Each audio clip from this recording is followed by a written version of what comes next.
Hi everyone, Hi. welcome back to the Raw Show with Michael McDonald and I have a very special guest. We have Tina Doueihi joining me today. Tina, thanks for being a guest on the show. Thank you. Thank you for inviting me. I'm really excited. So Tina was diagnosed with breast cancer when she was 37, and she's gone from that to then creating something called Red Fern Lingerie, which is for people who have breast cancer, and it helps them get their confidence in their own bodies back. So yeah, I thought we'd start with your background, Tina, if that's okay. So could you share with us where you were born and what it was like for you growing up? Oh, okay. Thank you, Michael. Okay, so I'm Australian born and bred, so I'm a good old Aussie girl. Born and bred in the heart and raised in the heart of Sydney, so I'm an inner city girl. So that's basically me. I'm the daughter of Lebanese background, so my parents came out to Australia in the 1950s. So yeah, that's that bit. My work background at the time that I was diagnosed, I was working at a law firm in marketing. So that was really fun and it was very busy. And I was just really enjoying life at the time. Like I was just kicking all my bucket list items and goals that I wanted to achieve. And things were going really great. And then I got the curveball thrown into my life with breast cancer. All right, well, what sort of things did you get up to then, bucket list wise? I have had travelled extensively through Europe. I had finally managed to buy a tiny little apartment in Sydney, and that's like huge here because prices are ridiculous at the best of times. You know, beautiful, going out with my friends and just having a really good social life. I had done things like jump out of a plane, attempted to do diving, except that didn't really work with me. Um, yeah, just little things here and there. It's just everything it was just sort of slowly getting ticked off. It was like, yeah, this is really good. All right, so what gave you the what gave you the freedom to do that then? Was it the job that you had, or was it something else?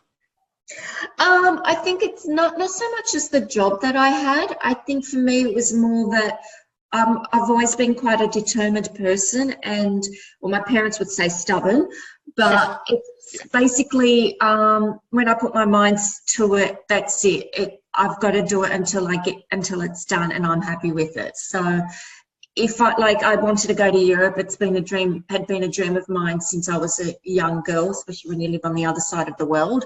Yeah. And I was determined to do it, and I did. And I wanted to buy an apartment in the area that I'm living in, and I did. But it takes a lot of determination and a lot of work and all the rest. But I think it's more my tenacity. I just like to achieve things. Well, it seems then that this kind of carried over when you were diagnosed, and so it's 10 years of recording this, right? So it's like your 10-year anniversary of being diagnosed. So how did you take that into that situation then? Because it can't have been an easy situation to be in, but you seem to have come out the other end somewhat. So talk us through that. Talk you through how I started Redfern. Yeah, yeah, Um, go for it. okay, so essentially, like you said, I was diagnosed 10 years ago. 10 years ago would have been last month in April, and well, it came out of left field because one, I was under 40, and you never hear of young women in that age group diagnosed in the media. It's always about the older women. I don't have a family history of breast cancer, and I do remember saying to the surgeon, no, we do heart disease in our family. That's what I'm preparing for. Yeah. Yeah, exactly. And so there was no history. It just came out of left field. And so obviously I had to deal with the diagnosis and the treatment, which was, it was pretty hardcore. And unfortunately, younger women, when they're diagnosed, their cancers are usually more aggressive, and that was the case with me. So I basically dealt with it the way I dealt with everything else. It was pretty much, what do I have to do? And I followed all my medical team's advice, and I went through the surgeries and the treatment, and thankfully I'm still here. How that led me to create Red Fern was that I've always been a lover of fine lingerie. I love how, you know, wearing something like a different, something beautiful, lacy, embroidery, whatever, could make me feel good on the day. So if it's a horrible day outside, I've got something nice on, and that makes me feel better, you know. And you can just, you know, going into the work and no one knows what you're wearing, but you do, and that just gives you that edge of confidence. I used to volunteer with the homeless for a number of years, and you know, I'd go out in my old ripped jeans and sloppy joes and, you know, old stuff, because you don't want to wear your crown jewels, because you want to be able to work with the people that you're helping. And but underneath I would always have my nice lingerie. So that was my thing, and I was advised that I needed to go for a professional fitting after surgery. So I did, and it was that that experience that eventually led me to create Red Fern. So basically, before cancer, when you go lingerie shopping, you have a variety of choice, from a department store to specialty boutiques to online boutiques, or what, you know, you've got a choice. And then when you go into those shopping arenas, you have the choice of whether you want a sexy number, whether you want the sports bra for your new workout program, whether you want, you know, a t-shirt bra, a push-up, whatever. End of the day, it's your choice, and it comes down to your style preference, what your budget requirements are, and what your needs are. So that's what I thought would be. I thought I would have this choice. What I didn't know is, no, you don't have a choice. There are essentially two brands that have the market, who cater purely for the function and do not cater for the woman's emotional needs in the process. And so I was fitted into the bra, and I said to the lady, okay, it's quite comfortable, which is a bonus, especially after surgery and all the scar, you know, the swelling and everything. I said to her, so it's comfy and it fits pretty good, but I don't like it. It's quite great-grandma nana-ish. And I said to her, I just, is there anything prettier? And she said, no, love. I'm like, no, I don't think you're hearing me. The fit's fine, it's comfortable, but then there's got to be something prettier. I'm 37, I want something prettier. No, love, that's all there is. I'm like, oh, Jesus, okay. So essentially you're in a corner, and you have to buy the bra because you need the bra, but it just wasn't pretty. So here I am, I've just had a mastectomy, fortunate to have a recon, but I still had a mastectomy, trying to adjust to my new body, trying to adjust to the pain after surgery and the limitations in movements and everything that comes with it, trying to get my head around the fact that I was about to start chemo. And it was kind of like this horrible nail that was just going through saying, oh yeah, and by the way, you're going to have to wear ugly bras now for the rest of your life. And I'm like, oh yeah, no, I don't think so. And so that was basically the crux of what made me start Red Fern. But it took a few years after that, because obviously I was going through treatment, and then I wanted to go back to my life, but that never really ever happens after cancer. You find a new normal. And and so it took a few years after that, and then the process of trying to develop something and find learn everything about lingerie that I could, because I've never worked in fashion, so that was really interesting. But that a long-winded answer. Yeah.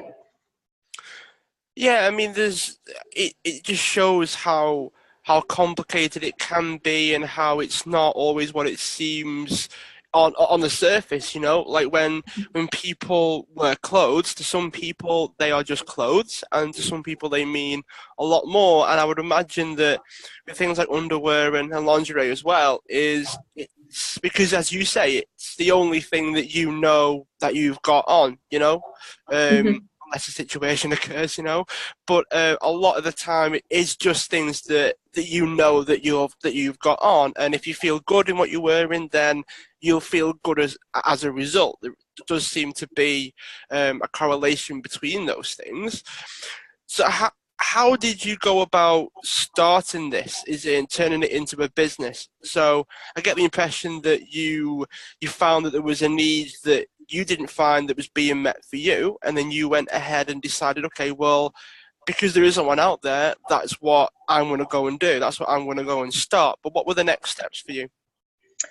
A lot of research, a lot of research. So, research like anything, and yes, there was just nothing in the marketplace that was modern and stylish. So everything out there was functional and clinical. And I wanted to marry the clinical, not the clinical, sorry. I wanted to marry the function, so the need of having the cotton, having a pocket, and I changed it to making sure it was cotton instead of a polyester, with beauty. And that's what was missing. So I did a lot of research, and there wasn't any brand doing that. I then started to read up on lingerie design, and I was as it would happen, the bra is the most complicated garment to design and construct and make.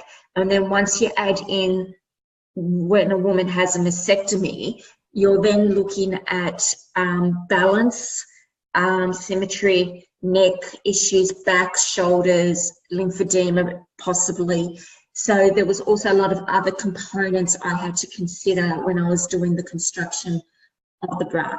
So I had to bring in, I did try to source some experts here in Australia at the time, where, you know, in design and in sampling.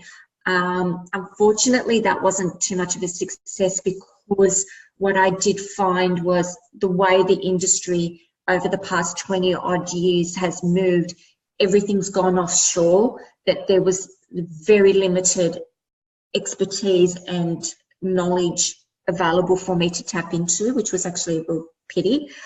So I then had to then expand my research and my network, and I finally found the right people that I felt comfortable enough to work with that were going to help me bring my vision to life.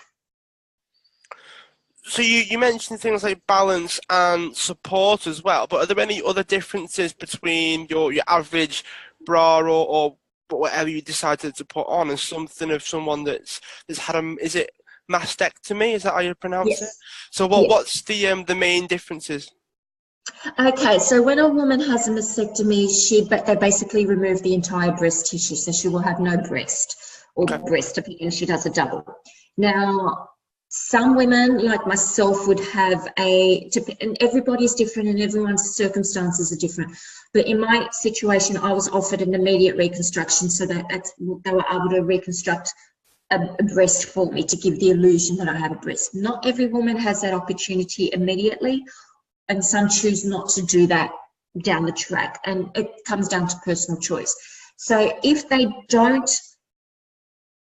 had the mastectomy and they don't have a reconstruction, it is usually what is then recommended is that they wear a prosthetic that is a silicone prosthetic, and there's quite a variety of them. And they basically will help give the woman the illusion of a breast. It's inserted into the pocket that's in the cup of the bra, which is what mastectomy bras are. They've got the pockets in each cup to fit a prosthetic if you need it, and that prosthetic will help with the balance and the shoulder issues, and as well as the illusion of a breast, which will help you emotionally as well.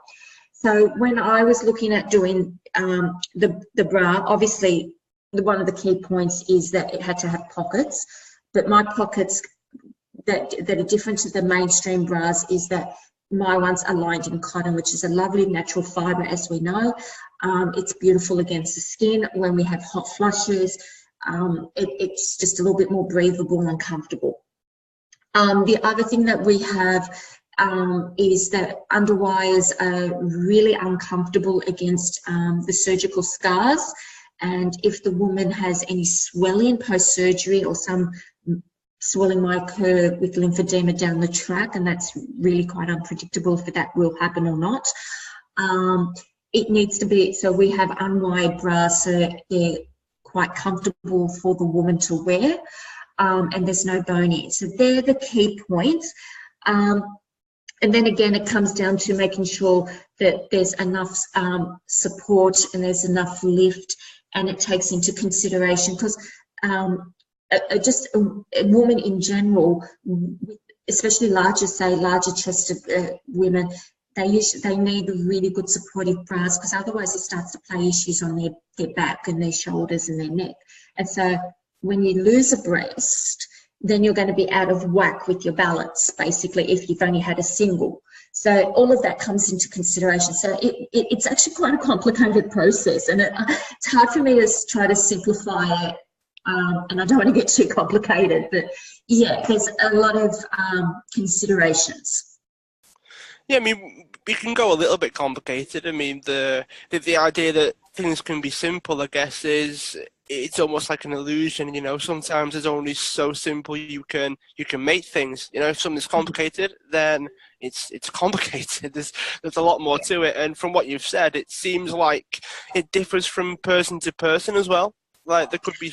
So you mentioned large-chested women as well, and then I'd imagine that being different for smaller. And then if you'd lost one breast or lost both, it seems there's a whole host of different things that can go on. And then obviously the result is they'd probably need a very different bra to somebody else.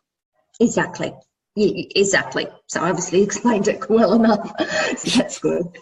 So how does that play out then when you're actually going into this as a business then? So when you're making the decision to go into it and go, right, I'm going to help these people, and obviously it's helping yourself at the same time, but how do you actually go about it and actually create these? Because up to now, it seems like there's a lot of ideas and a lot of, okay, wouldn't it be great if we could do this? And you mentioned cotton for the pockets and things because it becomes more comfortable, and different materials for the wire and things of that nature, just so it's more comfortable and doesn't irritate the scars and things. So how far does it actually go? Because from what you've told me, it's almost like a completely tailored thing. Like you can't just go to the shop and get one. It seems to me like it's more tailored. There's a lot more to it than that.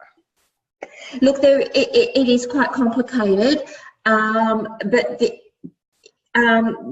what I don't do the made to measure bespoke, because that would be a lot. It just wouldn't work for me at this point. So what I do is I offer a range of sizes and different band sizes and cup sizes to develop it and work with the bra. At the end of the day, I had to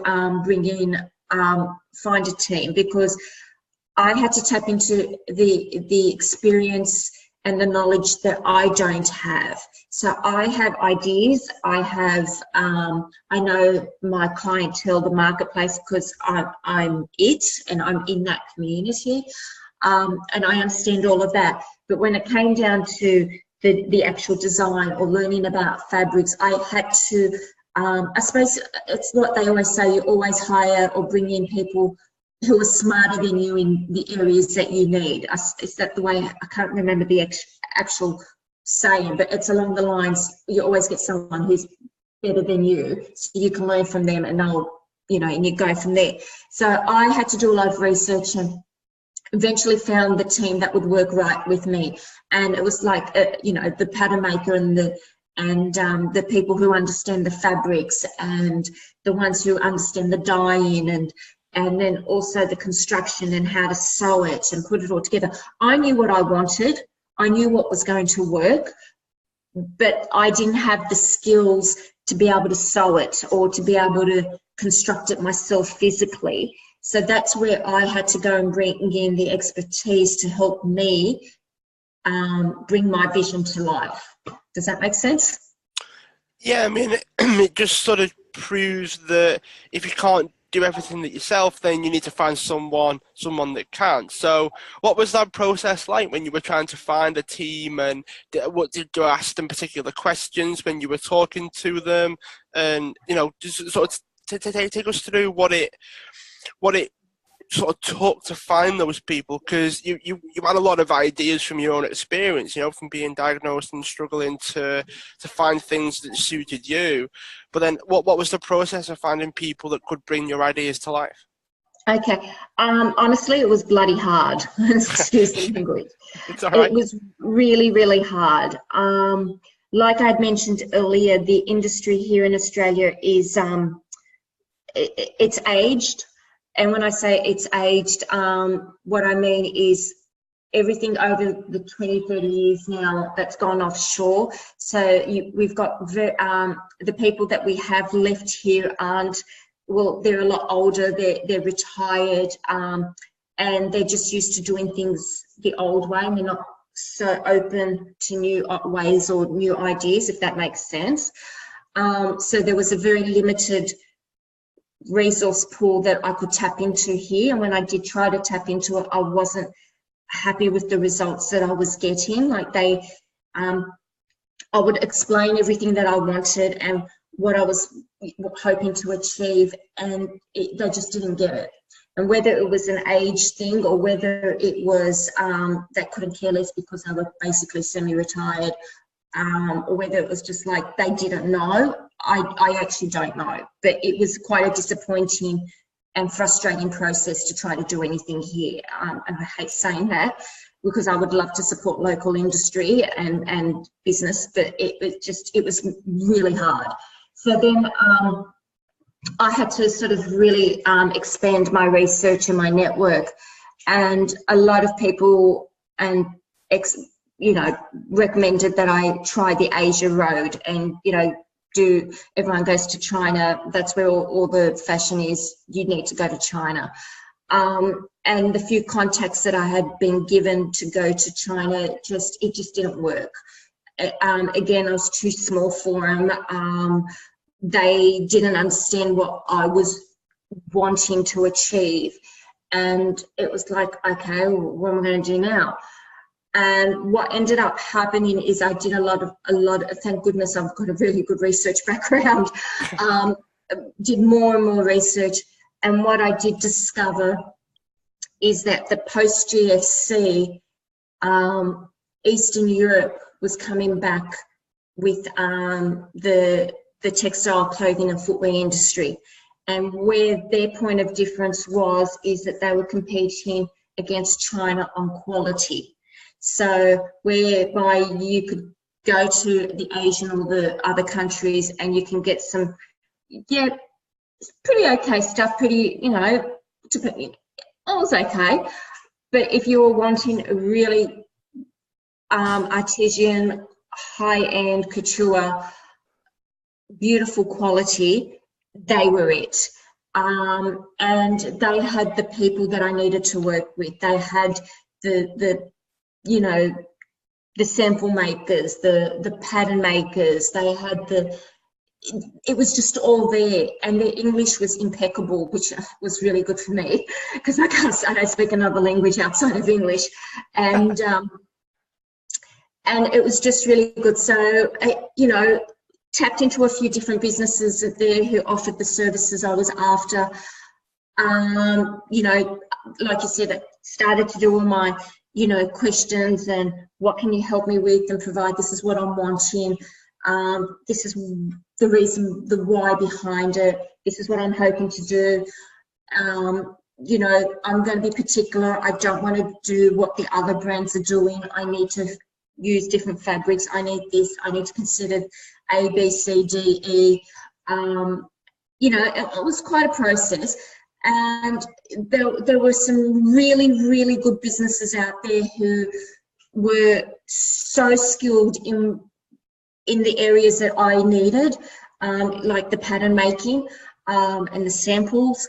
And it just ended up coming down to, I just ended up finding the right, thankfully, I was able to find the right team who I could work with, who understood my vision and who were open to, when the samples would come through and I would test them out here and I'll go, okay, A's worked, B hasn't, C's okay, D's fantastic.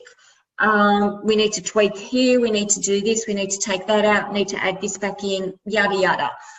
So it was quite a process, but I finally got to where I want, and I'm really happy with the team that I finally have behind me. So yeah, it was a lot of research, and at the end of the day, I think you've also got to go with who really works well with you and who's going to really share your passion. And then they're never going to share it to the level that's yours, because it's my baby. Mm-hmm. You know, everybody thinks their baby's fantastic and gorgeous, and probably they are, but you think it's a little bit more than your neighbour and whatever. So finding a team who understood really where I was coming from and what I was wanting to achieve, that was a big plus. Because everyone else I met was more like, oh yeah, okay. They were very, I suppose, clinical, to go back to that word with the bra. They were just very, yeah. Whereas I needed someone who had a bit more oomph to them as well. And yeah, I found it. Right, got it. Yes, you needed someone that had at least a bit more than average passion and desire to do the same sort of thing that you wanted to do. Did you change your approach from person to person? So you mentioned that it was a long process, and yet you had to talk to a fair amount of people before you found someone that could actually bring your vision and actually wanted to do it. There was this element of desire around there. Did you alter the questions that you asked? Did you alter your approach and how you got your vision across? I think yes, eventually it did change. So when I started, I was obviously very green, never done business before, never had to deal with any of that. So I went in thinking everybody's going to be wonderful and nice, and all's going to be nice and perfect and rosy. I learned that there was a lot of people that aren't that way. So yeah, I would say my approach has changed over the time. I've learned to be a little bit more assertive in what I want, and not to always take on that. I take on their advice, but not having to actually act on it unless it feels right for me to do so. So yes, the approach and the questions has changed, and it will probably continue to change as I continue to grow and develop as well. Do you have any particular go-to questions that actually gave you the answers that you wanted? Was there anything in particular that really stood out for you? Look, I think for me it was more to do with the personal experience than it was the actual questions. And it was the way I think that they responded to me and how seriously they took me. And I found that when they took me seriously and responded in a way that I felt that they were going to be competent and that they were going to listen to what I was also wanting, they were actually going to hear and act to my request or instructions. I think that was more of it than the actual particular questions. And it was more of a learning process, because in the beginning, I mean, and I hate saying this, but I actually got ripped off by quite a few people.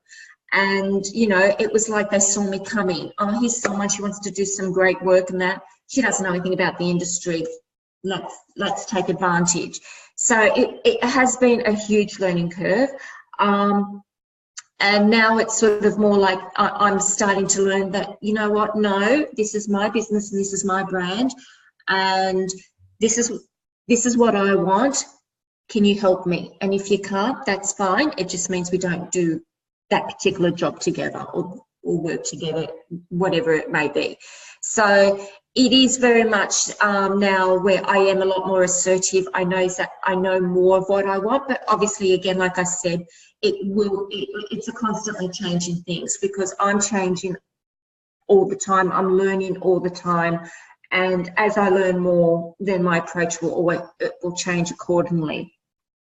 Was it just you knowing a bit more about what you wanted and being more assertive that made all the difference? Or was there something else that you maybe, I mean, you might not have actually tried to engineer it on purpose. It might be something that maybe you've thought about looking back and say, oh, I realized that I did this time, and that meant that this happened and this happened instead of something different.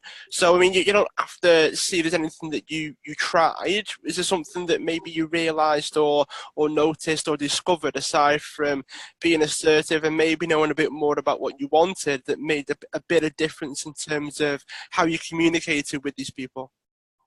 Look, I actually do think it was, I think it was more that I was very new to business in general. I have an admin background. I've never done like small business or that sort of thing. So I think that was a part of it. So I had no experience in there and therefore didn't really know what I should be asking.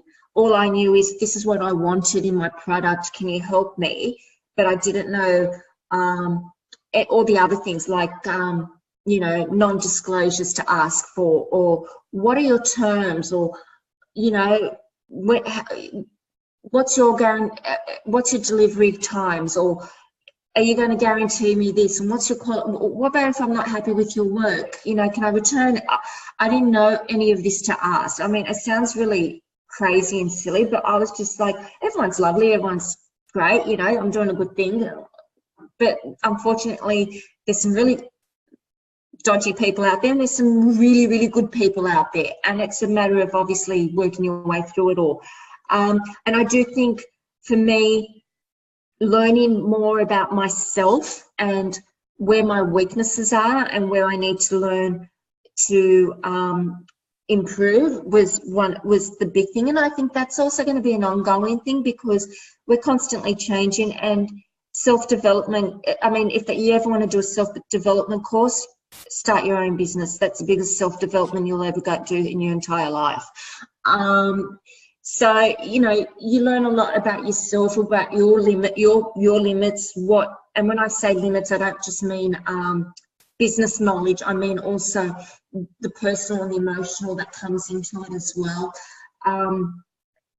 And I think it's also, sometimes I may have put too much trust into people because they oversold themselves to me, and then realised that actually all it was is they sold themselves, but they just didn't deliver. And I need to reclaim that trust back and put the trust in myself. And if I can trust myself, and in my decisions, I'll end up finding the right team, and that's how it ended up happening. Right, so it seems, at least from just hearing you speak there, that you've got a lot of lessons that you've learned then. So from not knowing a lot about business or how to get your vision and make it real, to knowing more about what you want and being able to get people to help you do what you wanted to do. Seems like you got a lot of lessons, and you mentioned like the non-disclosure agreements, and you mentioned like trying to ask the right questions that you just didn't know that you didn't know to a certain degree. Have you got any other things that you think that maybe your listeners might not know that they don't know, or anything that you wish that you knew when you first started, and try to share some lessons with us from your experience? Look, my recommendation now is, if I was to do this all over again, or if anybody is thinking of starting something, a new business, and whether they've got experience in the area or it's an idea like mine that they just feel really needs to be done, I would suggest a few things. One, I would suggest find yourself a really, really good accountant who can teach you the numbers, because I think it's really important to learn numbers. So instead of just throwing your money away at this expert and that expert and this expert, and learn exactly what your limits are there and how much you've got and what you can do with that and how to manage the accounting side. I think you need to also find yourself a really, really good business lawyer, preferably maybe in the area that, I mean, a business lawyer is great, but then if you can find someone who specialises in the industry that you're going to be in, that would be even better. But find someone, get the correct legal advice so you've got the right legal structure in place as well, and that the NDAs can come into place. And I do photography, so obviously the model has to sign off on things like that, websites and all of that sort of thing. And then from there, I personally, I'm probably get ripped for this, but I would not go into the marketing immediately, as in I would not hire a marketing expert. I think in today's world with social media, you can pretty much do a lot of it yourself. And if you do want to hire somebody in social media, hire somebody who's like 2 years old. When I say 2 years old, I mean someone who, the younger generation, they're growing up with social media. It's part of their DNA. They know it backwards. They know the hashtags. They know what's the filters. They know the latest thing to do. They know the timing to post to get the most interaction. They know the words. That they just know it. It's in their DNA. And I think if you can get like one of those high school kids as a side job, or a university kid person who just needs a bit of income while they're studying, that would help, because that's their thing. I mean, maybe it's not my thing, and I think so they're the things I would suggest initially. And I think from there, I think it's really important that then you, they say a business plan, and I think a business plan is important to a point, but I find business plans sometimes can be really hard to, you can put everything on there, but then it gets to the bits that, and this is the bit I love, is, people that you get your business plan and then that you're starting, you haven't got numbers yet, and they want you to forecast. I'm like, how am I supposed to forecast? I don't have history to go by to be able to predict. So I found the business plan really hard. Like, I knew what I wanted, and it was great to put it down in black and white on pen and paper, but that's all it was good for. To me, it's a bit of a roadmap, but I find that I just find that the business landscape is changing so fast. Marketing is completely different to what it was 20 years ago, but it's social media, which is a lot easier also to get into. I don't know if I'm explaining myself clearly. But I just find things are moving so fast, so sometimes the old ways don't really cut it anymore. Hence why I'm saying the business plan is great if you're going to go to the bank and ask for a loan, or if you're going to try to get some sort of private investment, equity funding or something. But I think essentially for me, I would say to people, get your accountant. So basically get your team around you. Make sure you've got a good accountant, make sure you've got a good lawyer, and try to find like a 2-year-old to help you with your marketing. And I think if you can get those 3 basics first, and then you can build from there, it will go from there. But you need to have the legalities sorted so you don't get bitten in the butt later on. You need to have your counsel, set up in a way, and someone who knows how to tell you, okay, well, this is how you look at your cash flow, this is how you look at your P&L, this is what you look at for this and that, and just someone who can help you and guide you. And they tend to act also as your business mentors, and I think that's really important. I would suggest be very careful. There's a lot of people out there who call themselves, what's the word these days? Oh God, I've gone blank because it's late here in Sydney. Oh, what they call themselves these days? Everyone's like some sort of coach. Oh, okay, yeah. Yeah. It's kind of like, you know, personal trainers. I'm extremely fortunate. I've got a personal trainer. I do outdoor training, but he's qualified and he knows his stuff. But there's a lot of cowboys in the industry who've done like a 2-second online gig and, you know, can do things that can damage you. And I think that's the same with when you're trying to find yourself a coach.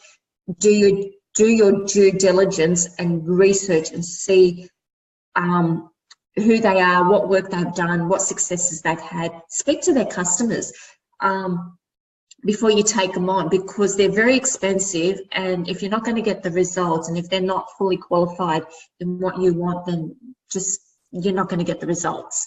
And that's where it comes back down to saying, you know, with the marketing. That's why I say just get somebody to do your social media. That's pretty much what you need in the early stages.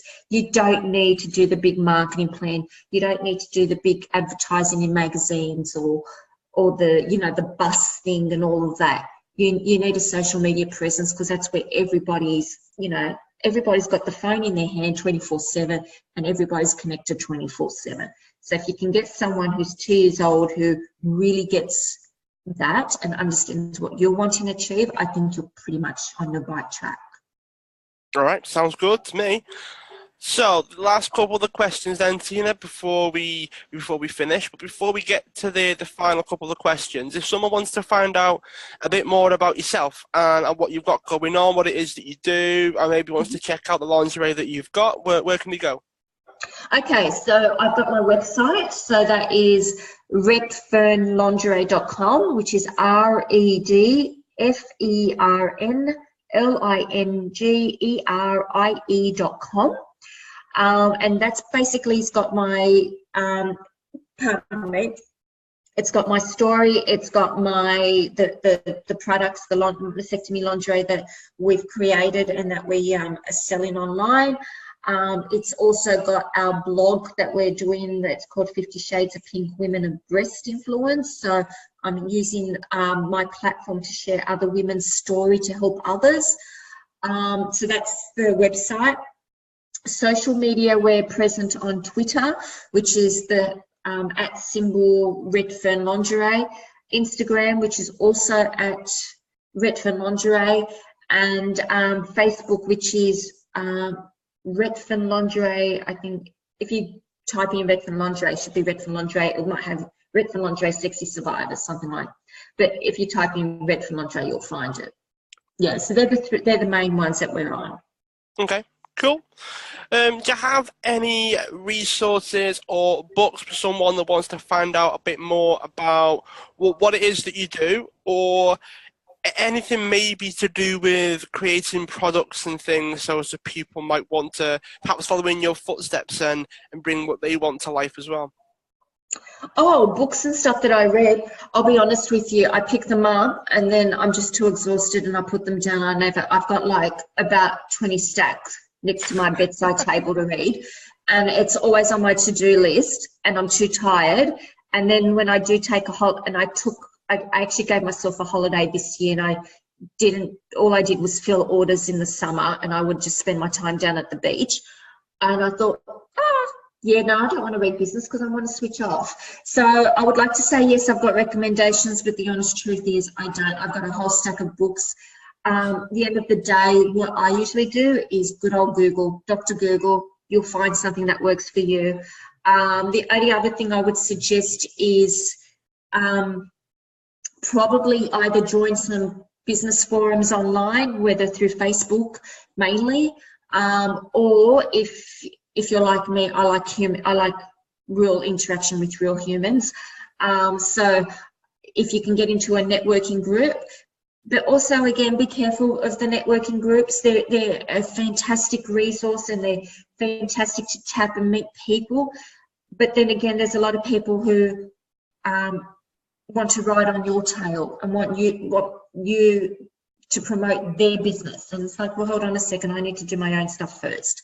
So, you know, it comes down to, again, like everything I've said, there's good and bad in everything, unfortunately. Weed out the bad and focus on the good and find the good, and you'll be fine. So networking groups are fantastic, but you've got to find the one that works for you. And online forums are fantastic, or good old Dr. Google. To actually say books, yeah, when I get through the 20 or 30 that's sitting on my bedside table, then I'll let you know. Fair enough. You know, it's hard to fit everything in when you are in fact very busy, and something has to give to a certain extent. So we've got one last question, and I quite like the way that you finished with there's good and the bad in everything. You've got to find out what works best for you. But the last question is, and I ask everyone this, so we've got a whole host of different answers to this one, Tina, so we can blow everything wide open if you want to, if you choose to. And the last question is, what would you like the world to know about you that it doesn't already know? Oh, well, most of my Facebook followers, personal friends would know I am a fanatical South Sydney Rabbitohs supporter. Born and bred in Redfern, which is why I named my brand Redfern, except I separated the words. And that makes me a Rabbitohs supporter, which I love. And it was fantastic when we won 2 years ago in 2014. Oh, 4 years ago now. Shoot. 4 years, yeah. 4 years ago, my maths.